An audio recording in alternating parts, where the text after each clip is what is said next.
चलिए जी, thank you so very much for coming back. मेरा नाम है सुनील अधिकारी और आप देख रहे हैं कॉमर्स पॉइंट। कैसा है बच्चे लोग सारे? आई होप सो रिवीजन वगैरह बढ़िया चल रहा होगा। बहुत कम दिन बचे हैं एग्जामिनेशन को और आई होप सो आप 6 से 7 घंटे, जी हाँ 6 से 7 घंटे आप रेगुलर बिजनेस स्टडीज़ को दे रहे होंगे अपने रिविजन के। बीच में 1-2 एग्जामिनेशन है, लेकिन आई होप सो आपने उन एग्जामिनेशंस के लिए पहले से प्रिपेयर कर रखा होगा। मेजर जो बिग एग्जामिनेशन है वो आपका बिजनेस स्टडी है, तो एटलीस्ट आप 6 से 7 आवर्स आपको देने पड़ेंगे अगर बिजनेस स्टडीज में आप 80 आउट ऑफ 80 का टारगेट लेके चल रहे हैं, जो कि एक मेरा भी टारगेट है।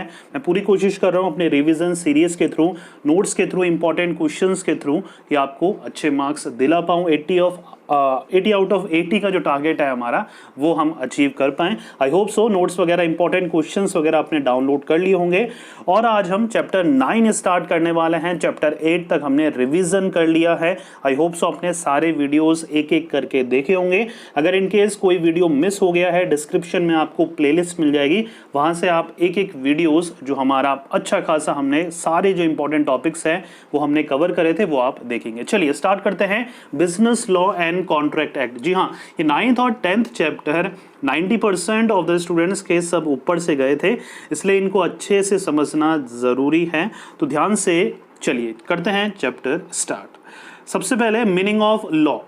2 चीजें हैं, देखिए, एक तो होता है सिंपल लॉ, एक होता है बिजनेस लॉ, राइट। सबसे पहले लॉ की मीनिंग देखिए। Law means the group of theories that are recognized and used by the state as a means of administering justice. Law क्या है? सिंपल सा, लॉ एक तरह की थ्योरीज है, एक तरह का रिस्ट्रिक्शन है जो कि स्टेट या किसी एक अथॉरिटी द्वारा इम्पोज करा जाता है लोगों पे, ताकि लोगों के बिहेवियर को हम कंट्रोल कर सकें। लॉ क्या है? एक तरह का रिस्ट्रिक्शन है, वेरियस थ्योरीज हैं, वेरियस मेजर्स हैं जो कि हम इम्पोज करते हैं लोगों में, ताकि लोगों के बिहेवियर को हम रिस्ट्रिक्ट कर सकें या सही बिहेवियर बना सकें जो गलत बिहेवियर लोग करते हैं। यह है लॉ, कानून, राइट। बिजनेस लॉ सिंपल सा क्या है? अगर हम लॉ को बिजनेस की टर्म में यूज में लेते हैं तो वो बिजनेस लॉ बन जाता है। मतलब बिजनेस के जितने भी टेक्निक्स होती है, टर्म्स होती है, टर्मिनोलॉजी होती है, ट्रांजैक्शंस होते हैं, उनको इफेक्टिवली कंट्रोल करने के लिए जो कानून बना है उसको हम बिजनेस लॉ बोलते हैं। देखिए, business laws is the branch of rule that describe the rights and obligations of the business person which are traded in the general sense of business dealing। जो भी दो बिजनेसमैन बिजनेस में deal करते हैं, transactions का cell purchase करते हैं, उन सब में जितनी भी टेक्निकलिटीज होती हैं, राइट्स एंड ऑब्लिगेशंस होता है, उनको रिस्ट्रिक्ट करना, कंट्रोल करना बिजनेस लॉ का नियम है, कानून है, या फिर इसको इम्पोज इसलिए करा जाता है ताकि बिजनेस डीलिंग फेयर हो सके, सही हो सके, दोनों पार्टीज का ज़्यादा नुकसान ना हो, कोई किसी का गलत फायदा ना उठाए, राइट। तो ये बिजनेस लॉ होता है। हो रहा है बच्चों क्लियर? आगे बढ़ें। चलिए देखिए, नेक्स्ट टॉपिक आता है scope of business law. Confusion मत होइएगा।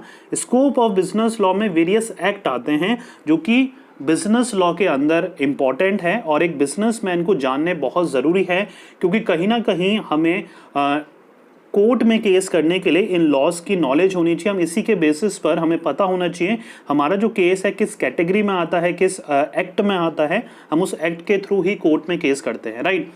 सिर्फ नाम और आपको ईयर इसमें याद करने हैं, ब्रीफ डिस्क्रिप्शन नहीं आने वाला है।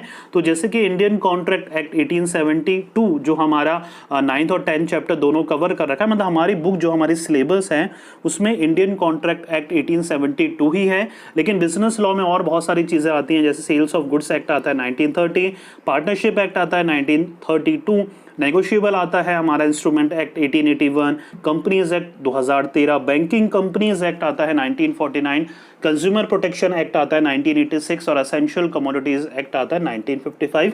तो ये स्कोप ऑफ बिजनेस लॉ में आते हैं। ईयर और नाम आपको लर्न करने हैं, याद रखिएगा, ये स्कोप के अंदर आते हैं। या क्वेश्चन आ सकता है what are the various act under business laws, कौन कौन से वेरियस एक्ट हैं which helpful in business dealing, उनको डिफाइन करिए, उनका नाम लिखिए, राइट। तो बिजनेस लॉ के स्कोप और एक्ट ध्यान रखेंगे, ये सब आपको लिखने हैं। पूरा बच्चों क्लियर? आगे बढ़ें। चलिए नेक्स्ट टॉपिक है sources of Indian business law. ठीक है, ये हमारा था scope of business law, scope of business law. अब जो है हमारा वो है sources of Indian business law. Sources मतलब कौन कौन से वो तरीके हैं, कौन कौन से वो जगह है जहाँ से हमें नॉलेज मिली, बिजनेस लॉ की आइडिया मिला, और उस आइडिया के थ्रू हमने जो हमारे बिजनेस लॉज थे इंडिया में उनको अपडेट करा, उनको नया बनाया, उनको स्ट्रिक्ट बनाया और उनको according to the general public बनाया, अकॉर्डिंग टू बिजनेसमैन बनाया, राइट। तो कौन कौन से हमें आइडियाज़ मिले, कौन कौन से वो सोर्सेज हैं जहाँ से हमें वेरियस इंफॉर्मेशन मिले अपने बिजनेस लॉ की। सबसे पहला सोर्स है English common law. English common law मतलब this is England oldest rule of law. हमें 90% ऑफ द जो आइडियाज़ मिले अपने लॉ, इंडियन लॉ बनाने के, वो इंग्लिश से मिले, इंग्लैंड से मिले, जहाँ पर इंडिया से पहले वहाँ लॉ बन चुके थे और वहाँ से हमने सीखा कि लॉ कैसे बनाए जाते हैं, क्या क्या उनमें क्वालिटीज़ होनी चाहिए। देखिए, it is composed by the qualified जजेस on the basis of the judgement given in important matter. अब वहाँ पर जो कोड थे, जो वहाँ पर डिसीजन लिए जाते थे, बहुत टाइम पहले से लिए जाते थे, इंडिया ने उसको देख के ही फॉलो करा था।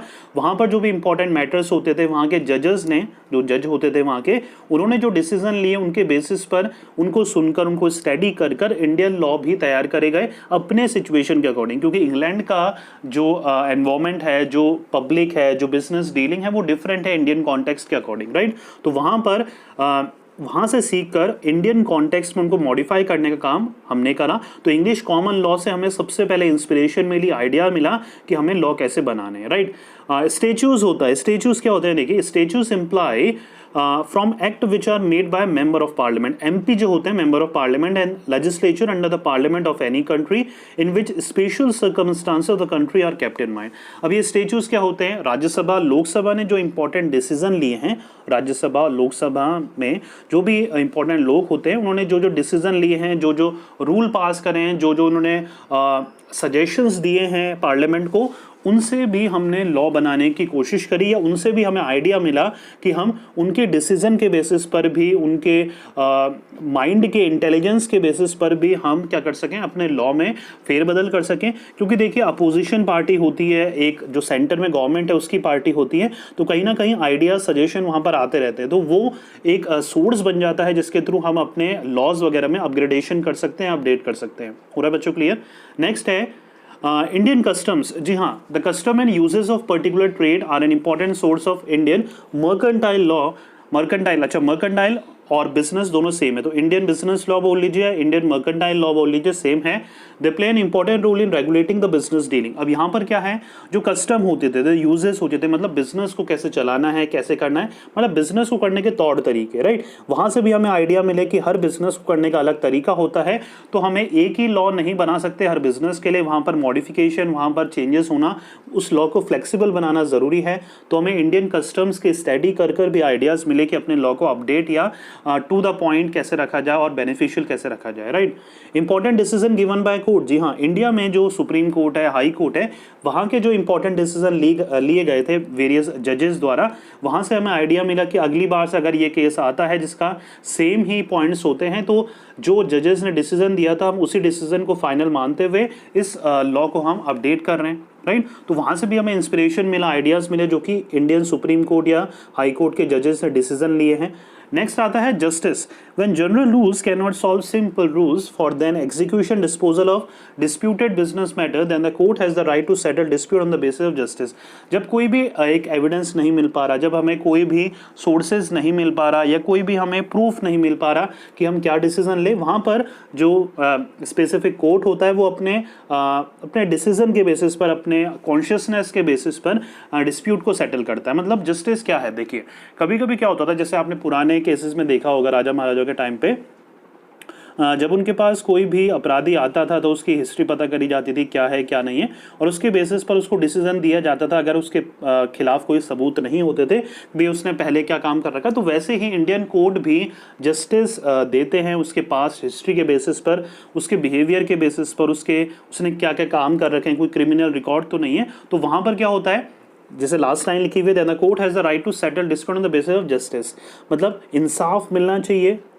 मतलब देखिए, इंडियन कोर्ट ये भी है, इंडियन कोर्ट मानता है कि भाई किसी बेगुनाह को सज़ा नहीं मिलनी चाहिए, ये उसका मेन क्रक्स है, उसके बेसिस पर उसको जस्टिस भी प्रिवेल करना है, राइट। तो ये 5 इंपॉर्टेंट क्या है बच्चा लोगों, सोर्सेज हैं जो कि एग्जामिनेशन के लिए इंपॉर्टेंट है। 4 मार्क्स में ये क्वेश्चन बिल्कुल बन सकता है और इस बार आने के भी चांसेस हैं, तो अच्छे से ये लर्न करने हैं हमको। Subject matter of the Indian contract act, subject matter क्या होंगे, देखिए सब्जेक्ट मैटर भी आ सकते हैं। कई बार 1 मार्क्स पे क्वेश्चन पूछा जाता है कि general principle of contract and quasi contract का सेक्शन कौन सा है, तो हमें पता होना चाहिए 1 से 75 तक जनरल प्रिंसिपल ऑफ कॉन्ट्रैक्ट और क्वेसी कॉन्ट्रैक्ट के सेक्शन आते हैं।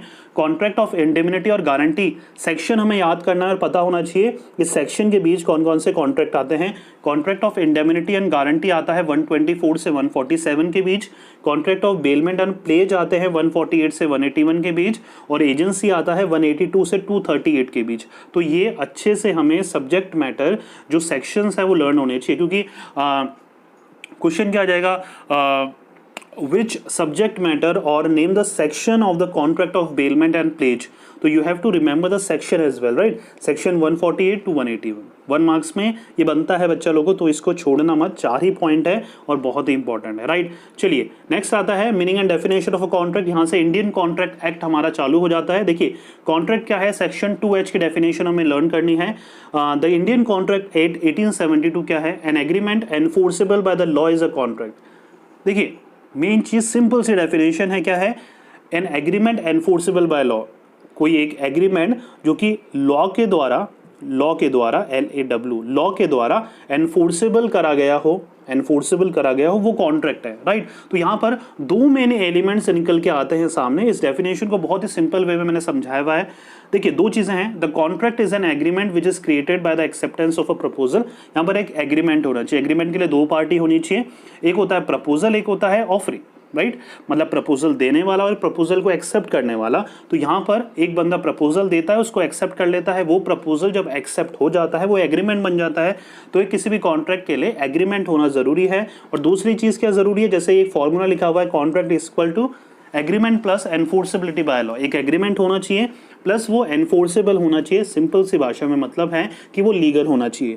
तो किसी भी कॉन्ट्रैक्ट के लिए 2 चीजें जरूरी हैं। पहला एग्रीमेंट होना चाहिए, एग्रीमेंट के लिए 2 पार्टीज होनी जरूरी है। एक पार्टी ऑफर देगी, दूसरी पार्टी उस ऑफर को एक्सेप्ट करेगी, प्लस वो ऑफर लीगल होना चाहिए, मतलब वो एग्रीमेंट लीगल होना चाहिए। वो एग्रीमेंट लीगल होगा तभी वो कॉन्ट्रैक्ट बन पाएगा। मान के चलिए एग्रीमेंट तो है लेकिन वो एग्रीमेंट इलीगल है, आपने ऑफर दिया है इलीगल या गलत काम करवाने के लिए किसी और को, उस पर्सन ने उस ऑफर को एक्सेप्ट भी कर लिया है, तो वो एग्रीमेंट तो बन गया लेकिन वो एनफोर्सेबल नहीं हो पाएगा लॉ में, क्योंकि वो गैर कानूनी या इलीगल है, तो वो कॉन्ट्रैक्ट नहीं बन पाएगा। तो कॉन्ट्रैक्ट के लिए दोनों चीजें जरूरी है, क्या क्या, agreement plus enforceability by law. यहां तक क्लियर हो रहा है। चलिए essential elements of a valid contract, one of the most important topic of this chapter. इसमें से 6 मार्क्स के आने के चांसेस बहुत ज्यादा रहते हैं। Essential elements of a valid contract at least 6 point या 7 पॉइंट लर्न करके जाने हैं इस टॉपिक के, क्योंकि बहुत ज्यादा चांसेस हैं इसके एग्जामिनेशन में आने के लिए। देखिए सिंपल से किसी भी एक वैलिड कॉन्ट्रैक्ट, वैलिड मतलब लीगल कॉन्ट्रैक्ट के कौन कौन सी क्वालिटीज होती हैं वो हम पढ़ने वाले हैं। पहली है टू हैव 2 और मोर पार्टीज, बिल्कुल मैंने बता चुका हूं, 2 पार्टीज या 2 से ज्यादा पार्टी होनी चाहिए। दोनों में से एक ऑफर देगा और उस ऑफर को एक्सेप्ट कर लेगा, तब बन जाएगा हमारा एग्रीमेंट। अगर वो एग्रीमेंट लीगल है तो वो एनफोर्सेबल हो जाएगा और वो बन गया हमारा कॉन्ट्रैक्ट। यहां तक क्लियर, कोई कंफ्यूजन नहीं। चलिए आगे बढ़िए। दूसरा है एग्रीमेंट, जैसे मैंने बताया 2 पार्टीज होनी चाहिए और एक एग्रीमेंट होना चाहिए उनके बीच। एग्रीमेंट के लिए क्या चाहिए, एक पार्टी ऑफर देती है, दूसरी पार्टी उस ऑफर को एक्सेप्ट करती है। आप पढ़ सकते हैं, यही लिखा है, there should be an agreement between the 2 parties for the creation of any valid contract. The offer when accepted becomes an agreement. The offer when accepted, जब ऑफर को एक्सेप्ट कर लिया जाता है, then it becomes an agreement. हो रहा है बच्चों क्लियर? अगर हो रहा है क्लियर, चलिए लाइक कर दीजिए वीडियो को। एक तो मुझे एक कंप्लेन ये है कि जितने बच्चे भी वीडियो देखते हैं ना तो वो लाइक करते हैं ना वो कमेंट करते हैं, शेयर तो बहुत दूर की बात है। तो एटलीस्ट अगर कोई बंदा कोई एफर्ट कर रहा है, कोई टीचर तुम्हारे लिए एफर्ट कर रहा है, तो एटलीस्ट लाइक तो बनता है ना, राइट। इससे मोटिवेशन मिलती है। तुम लोगों को लगता है कि यार सर वीडियो बना रहे हैं, वीडियो सर का काम है पढ़ाना, लेकिन भाई पढ़ाने के लिए भी तो मोटिवेशन चाहिए ना। मोटिवेशन चैप्टर अभी पढ़ के आए थे तो उसके लिए एक लाइक बनता है। प्लीज़ वीडियो को लाइक करके जाइएगा। और वीडियो कैसे लग रहे हैं कमेंट करके भी आप नहीं बताते, तो मतलब पढ़ने में इतने भी क्या बिजी हो भाई, थोड़ा सा वीडियो पॉज करके कमेंट कर दो, राइट। चलिए एग्रीमेंट के बाद है intention to create legal relationship. अब ये पॉइंट सबके ऊपर से जाता है, इसलिए अच्छे से समझिएगा इस पॉइंट को। Intention to create legal relationship, दो जो पार्टीज़ हैं या कितनी भी पार्टीज़ है कॉन्ट्रैक्ट में या एग्रीमेंट में, उनके बीच एक लीगल रिलेशनशिप होना ज़रूरी है। इसलिए जो हमारा एग्रीमेंट है, कॉन्ट्रैक्ट है, वो फ्रेंड्स के बीच, फैमिली मेंबर्स के बीच, हस्बैंड वाइफ के बीच कॉन्ट्रैक्ट नहीं हो सकता। क्यों नहीं हो सकता? क्योंकि उनका इंटेंशन नहीं है लीगल रिलेशनशिप को क्रिएट करने का। अब ये इंटेंशन क्या होता है? इंटेंशन मतलब शुरुआत से जब आप किसी को ऑफर दे रहे हैं, तो आपके माइंड में ये होना चाहिए कि अगर उसने ऑफर को एक्सेप्ट नहीं करा या फिर उसने ऑफर एक्सेप्ट कर लिया और मेरा काम नहीं करा तो मैं उसके ऊपर केस कर सकता हूँ। क्या जब आप फादर आपको काम देते हैं या आप फादर को कुछ बोलते हैं, अगर वो नहीं करते तो क्या आप उनके ऊपर केस करते हैं या कर सकते हैं? नहीं। क्या शुरू से आपका इंटेंशन ये रहता है कि भाई पापा ने मेरा काम नहीं करा तो मैं उनके ऊपर केस कर दूंगा, या मेरे फ्रेंड ने मेरा काम नहीं करा या मेरे पार्टनर ने मेरा काम नहीं करा तो मैं उसके ऊपर केस कर दूंगा? नहीं होता, राइट। तो यहाँ पर क्या है, लॉ सीधे सीधे बोलता है कि भैया जब तक दो लोगों के बीच में एक इंटेंशन नहीं होता लीगल रिलेशनशिप को क्रिएट करने का, वो हमारा क्या नहीं हो सकता, वो लीगल कॉन्ट्रैक्ट नहीं हो सकता हमारा, राइट। तो दोनों के बीच में इंटेंशन होना चाहिए लीगल रिलेशनशिप को क्रिएट करने का, कि आपने मेरे ऑफर को एक्सेप्ट करा था, आपने मेरा ऑफर अगर रिजेक्ट कर दिया या ऑफर को एक्सेप्ट करने के बाद काम नहीं करा मेरा, तो मैं आप पे केस कर सकता हूँ, आप में लीगल पेनल्टीज इंपोज कर सकता हूँ, आपको पनिशमेंट दे सकता हूं। पनिशमेंट मतलब लॉ के थ्रू पनिश कर सकता हूं और आपको वो पनिशमेंट सहना होगा या मुझे कंपनसेशन पे करना पड़ेगा। पूरा बच्चों क्लियर? तो यहां पर ये रिलेशनशिप नहीं होता फैमिली मेंबर या फ्रेंड्स के बीच, इसलिए इस पॉइंट को कहा गया है there must be an intention to create legal relationship. अगर इंटेंशन है तो क्या होगा, बिल्कुल आप वो कॉन्ट्रैक्ट हो सकता है। जैसे आपने अपने फ्रेंड को इनविटेशन दिया कि कल मूवी में चलते हैं और फ्रेंड मूवी में नहीं चला, आपने टिकट खरीद ली उसके लिए, राइट। तो आप उस पर केस नहीं कर सकते। मन तो करेगा आपका बिल्कुल केस करने का कि भैया उससे पैसे तो लेने ही लेने हैं, राइट। तो वो केस नहीं कर सकते क्योंकि शुरुआत से आपका इंटेंशन नहीं था लीगल रिलेशनशिप को क्रिएट करने का। I hope so point clear हो रहा होगा। बढ़ते हैं पॉइंट नंबर 4 में, कॉन्ट्रेक्चुअल कैपेसिटी इन पार्टी। जी हाँ, कॉन्ट्रेक्चुअल कैपेसिटी होनी चाहिए। कॉन्ट्रेक्चुअल कैपेसिटी में 3-4 चीजें आती हैं। कौन कौन सी? एक तो दोनों जो पर्सन है एडल्ट पर्सन होने चाहिए। एडल्ट मतलब 18 से बड़े, साउंड माइंड के होना चाहिए, दिमाग की संतुलन ठीक होना चाहिए, not disqualified by law, court ने उनको बाहर नहीं निकाला होना चाहिए। बाहर नहीं निकाला मतलब कई कोर्ट, कई स्टेट कोर्ट, कई हाई कोर्ट पर्सन्स को सिटी निकाला, एरिया निकाला कर देते हैं, मतलब उस सिटी में वो आ ही नहीं सकता। तो डिस्क्वालीफाइड बाय लॉ नहीं होना चाहिए वो। हो रहा है बच्चों क्लियर? जिस कंपनी का दिवाला निकल गया उसको डिस्क्वालीफाइड बाय लॉ कर दिया, भगोड़ा घोषित कर दिया। होता है ना, इंडिया में भी बहुत लोग हैं जो भगोड़ा घोषित कर चुके हैं, राइट। कोर्ट उनको भगोड़ा घोषित कर चुका है, तो वो लोग कॉन्ट्रैक्ट में इनगल्ज नहीं हो सकते, वो कॉन्ट्रैक्ट नहीं कर सकते, राइट। एडल्ट होना जरूरी है, साउंड माइंड का होना जरूरी है और डिस्क्वालीफाइड नहीं होना चाहिए। इनको बोलते हैं हम कॉन्ट्रेक्चुअल कैपेसिटी वाले पर्सन। अगर एडल्ट पर्सन है, साउंड माइंड का है, डिस्क्वालीफाई नहीं करा गया, तो वो एक बेटर पर्सन है, कैपेसिटी वाला पर्सन है, उससे आप कॉन्ट्रैक्ट कर सकते हैं। पूरा बच्चों क्लियर? कंसेंट क्या होती है? कंसेंट होती है परमिशन। कंसेंट होती है परमिशन, मतलब जो आप सोचते हैं वही जिससे आप कॉन्ट्रैक्ट कर रहे हैं, एग्रीमेंट साइन अप कर रहे हैं, उसका भी दिमाग में वही चीज़ होनी चाहिए। आप कुछ और सोच रहे हैं, वो कुछ और सोच रहे हैं, आपने कुछ और सोचकर कॉन्ट्रैक्ट साइन करवाया, वो कुछ और सोच के कॉन्ट्रैक्ट साइन कर रहे हैं, ऐसा नहीं होना चाहिए। म्यूचुअल कंसेंट होना चाहिए। म्यूचुअल कंसेंट मतलब दोनों की परमिशन होनी चाहिए। ऐसा नहीं आपने फोर्स करके उससे साइन करा लिया contract. Yes, it is necessary for the parties to mutually agree. That means of all the parties, the agreement must agree upon the same thing in the same sense. जी हाँ, agree upon the same thing in the same sense, right? जिस चीज़ में एक party agree है उसी point पे दूसरी party भी agree होनी चाहिए, तभी वो वैलिड कॉन्ट्रैक्ट कहलाएगा। Am I making sense? हो रहा है बच्चों क्लियर? चलिए, फ्री कंसेंट होना चाहिए। फ्री कंसेंट मतलब फ्री कंसेंट कब होता है? जब आप किसी को प्रेशराइज नहीं करते, जब आप उनको डिसीजन लेने का, मतलब आपने ऑफर दे दिया, आप उनको प्रेशराइज नहीं कर सकते। फ्री कंसेंट कब कहलाएगा? जब आपने ऑफर दे दिया उनको और उनको बोल दिया कि भाई अब आपके ऊपर है, आपको सही लगेगा तो हाँ करना, नहीं लगेगा तो ना करना। That is called free consent, right. आप उनको प्रेशराइज नहीं कर रहे, आप क्या नहीं कर रहे, आप उनको फ्रॉड नहीं कर रहे, आप उनसे मिस रिप्रेजेंटेशन वगैरह ये चीज़ें नहीं कर रहे, या सिंपल सी बात है आप उनको प्रेशराइज नहीं कर रहे, आप उनकी परमिशन की वेट कर रहे हैं। यहां तक क्लियर हो रहा है? Lawful consideration. कंसिडरेशन मतलब क्या होता है? Something in return. मतलब लॉ बोलता है कि भैया कॉन्ट्रैक्ट तभी कॉन्ट्रैक्ट कहलाएगा जब दोनों पार्टीज के बीच कंसिडरेशन इन्वॉल्व हो। दैट सिंपली मीन्स कि भाई दोनों पार्टीज को कुछ ना कुछ फायदा होना चाहिए। मान के चलिए मुझे राजस्थान से गुड्स दिल्ली भेजना है, मुझे राजस्थान से गुड्स दिल्ली भेजना है, एक मैंने बंदे को हायर करा है, मैंने अपना प्रपोजल उसके सामने रखा और वो एग्री हो गया कि वो मेरे गुड्स को राजस्थान से दिल्ली ले जाएगा, राजस्थान से वो क्या ले जाएगा, दिल्ली ले जाएगा मेरे गुड्स को। तो देखिए यहाँ पर, और वो उसको पैसे कितने देने पड़ेंगे मुझे, 10,000 रुपये। 10,000 रुपये में वो एग्री हो चुका है मेरे गुड्स को राजस्थान से दिल्ली ले जाने के लिए। देखिए अब ये क्या इस कॉन्ट्रैक्ट में दोनों का फायदा हो रहा है, बिल्कुल फायदा हो रहा है। वो मेरे गुड्स को राजस्थान से दिल्ली पहुंचा रहा है, ये मेरा फायदा है, उसका क्या फायदा हो रहा है, 10,000 रुपये मिल रहे हैं, दोनों का फायदा हो रहा है। That is called lawful consideration, right. तो कॉन्ट्रैक्ट क्या बोलता है, इंडियन कॉन्ट्रैक्ट एक्ट 1872 बोलता है कि दोनों पार्टीज जो कि कॉन्ट्रैक्ट में इन्वॉल्व हो रही है, दोनों को फायदा होना चाहिए, दोनों को समथिंग इन रिटर्न मिलना चाहिए आउट ऑफ द कॉन्ट्रैक्ट। अगर नहीं मिल रहा, लोचा है, कॉन्ट्रैक्ट लॉफुल नहीं बन पाएगा, एनफोर्सेबल नहीं हो पाएगा। यहाँ तक क्लियर। चलिए आगे बढ़ते हैं। लॉफुल ऑब्जेक्टिव, जी हाँ, मकसद ज़रूरी है लीगल होना। जैसे मैंने बात करी, मेरे गुड्स को राजस्थान से दिल्ली छोड़ना था। अब मेरे गुड्स में क्या है, इलीगल वेपन मिल गए, इलीगल ड्रग्स मिल गई, तो ये क्या बन गया, ऑब्जेक्टिव इलीगल बन गया। लॉफुल ऑब्जेक्टिव होना बहुत ज़रूरी है, राइट। मकसद जो है आपका कॉन्ट्रैक्ट करने का बहुत ज़रूरी है, लीगल होना, तभी वो क्या बन पाएगा, एनफोर्सेबल बन पाएगा। पूरा बच्चों क्लियर। मान के चलिए कि भाई मेरे गुड्स में इलीगल चीज़ें थी जो कि उस पर्टिकुलर पर्सन को पता नहीं था, उसने वहाँ डिलीवर कर दिया और मेरे पास आया और मैंने पैसे देने से मना कर दिया, उसने कोर्ट पे केस कर दिया, तो क्या वो कोर्ट केस जीतेगा, नहीं जीत पाएगा, क्योंकि भैया जो चीज़ें उसने डिलीवर करी वो इलीगल नहीं थी, तो उसकी भी गलती है कि भैया कॉन्ट्रैक्ट साइन करने से पहले ये तो देख लो क्या चीज़ें आप डिलीवर करवा रहे हो या कर रहे हो। मतलब क्लियर हो रहा है। तो लॉफुल ऑब्जेक्टिव होना जरूरी है, इलीगल नहीं होना चाहिए, right. Defect the provision of any law, fraudulent act, immoral act और अगेंस्ट पब्लिक पॉलिसी हमारा अनलॉफुल एक्ट कहलाए जाएंगे, राइट। तो मकसद जो है कॉन्ट्रैक्ट कराने का, मैंने एक बंदे को मारने के लिए सुपारी दे दी, that is called lawful objective कहलाएगा क्या, वो नहीं, वो अनलॉफुल ऑब्जेक्टिव कहलाएगा कि आपका मकसद ही गलत है।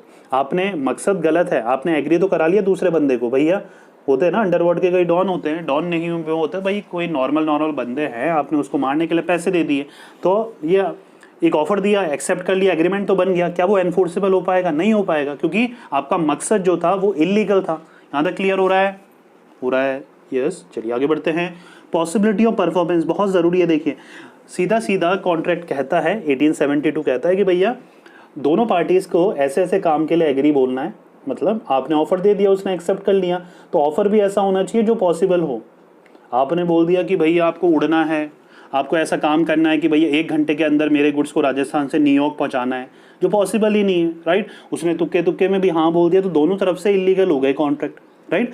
तो एक तो आपने ऑफर भी ऐसा देना है जो कि पॉसिबल हो परफॉर्म करने के लिए, प्लस दूसरी पार्टी का रोल ज़्यादा है, दूसरी पार्टी को ये देखना है कि वो ऑफर एक्सेप्ट करने लायक है या नहीं है, अगर उसने एक्सेप्ट भी कर लिया तो भैया दोनों पार्टीज, अगर कुछ गलत भी हो जाता है तो केस नहीं कर पाएगी, क्योंकि वो एनफोर्सेबल नहीं है। There must be enforceable, right. इसमें अगर आप अच्छी लॉ की बुक्स पढ़ोगे तो बहुत बढ़िया एग्जाम्पल रहते हैं। आपकी बुक्स में इतना एग्जाम्पल वगैरह नहीं है, फिर भी एक मैं बता देता हूँ। देखिए क्या होता है, एक पेंटर हायर करता है, एक बंदा, दिवाली का टाइम होता है, एक पेंटर को हायर करता है और बोलता है उससे कि भैया मेरा घर पेंट कर देना, राइट। पेंटर बोलता है ठीक है, मैं अल्ट्रा मॉडर्न तरीके से आपका घर पेंट कर दूंगा। वो जो बंदा होता है, मकान मालिक होता है, वो उसको 1 महीने के लिए देके चले जाता है। वो जब 1 महीने बाद आता है तो उसको देखता है कि बस एक ही दीवार पेंट कर रखी है उसने, तो बोलता है भैया ये क्या करा तूने, तो उसने बोला भैया यही होता है अल्ट्रा मॉडर्न, तो अब वो कुछ नहीं कर सकता, राइट। तो यहाँ पर क्या है, पॉसिबिलिटी ऑफ परफॉर्मेंस, मतलब यहाँ पर आपने उस पर रिलाई करा था और उसने जो भी अपने मर्जी से काम करा वो कर लिया उसने, राइट। तो यहाँ पर क्या होता है, क्लियरिटी होनी चाहिए, जो सर्टेनिटी बोलते हैं, पॉइंट आने वाला है बाद में, वो सर्टेनिटी भी होना चाहिए आपकी परफॉर्मेंस परफॉर्म करना, वो सर्टेन होना चाहिए, या आप उसको क्लियर इंडिकेशन देने चाहिए वो कैसे कॉन्ट्रैक्ट को परफॉर्म करना है, राइट। आगे पॉसिबिलिटी ऑफ परफॉर्मेंस तक ही है इसमें इंपॉर्टेंट पॉइंट, राइट। तो 9 पॉइंट है, मैंने 6 लर्न करने को बोले हैं आपके, यहाँ पर नोट्स वगैरह में आपको 9 पॉइंट मिल जाएंगे। अच्छा, इसमें से अलग से ये स्पेसिफिक पॉइंट नहीं आता है, आपको कोई एक पॉइंट नहीं बोलेगा कि ये पॉइंट समझाओ, आपको 6 से 7 पॉइंट, एटलीस्ट 7 पॉइंट बच्चे लोगों, क्योंकि अगर आप एक भूल भी जाओ तो आपको एग्जामिनेशन में 6 पॉइंट तो आप लिख ही सकते हैं, राइट। तो ये थे इंडियन कॉन्ट्रैक्ट एक्ट 1872 का हमारा फर्स्ट पार्ट, मतलब 9 चैप्टर। 10 चैप्टर खेलने वाले हैं हम, खेलने ही वाले हैं भैया, वो खेलने लायक ही चैप्टर है, फिनाले चैप्टर है हमारा, मतलब सबसे इंपॉर्टेंट चैप्टर है जो कि आपके बिल्कुल ऊपर से गया है।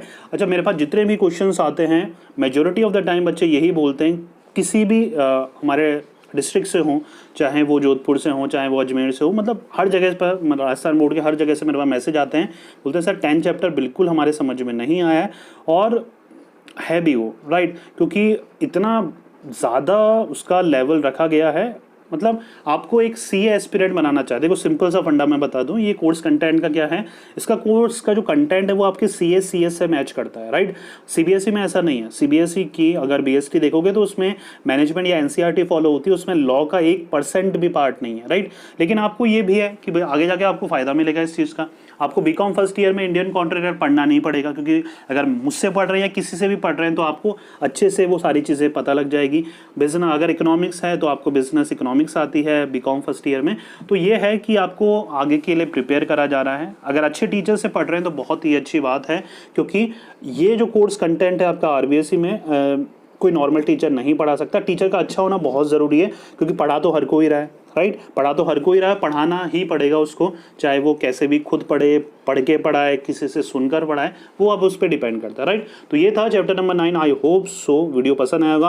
Please please please like share subscribe करना मत भूलिएगा।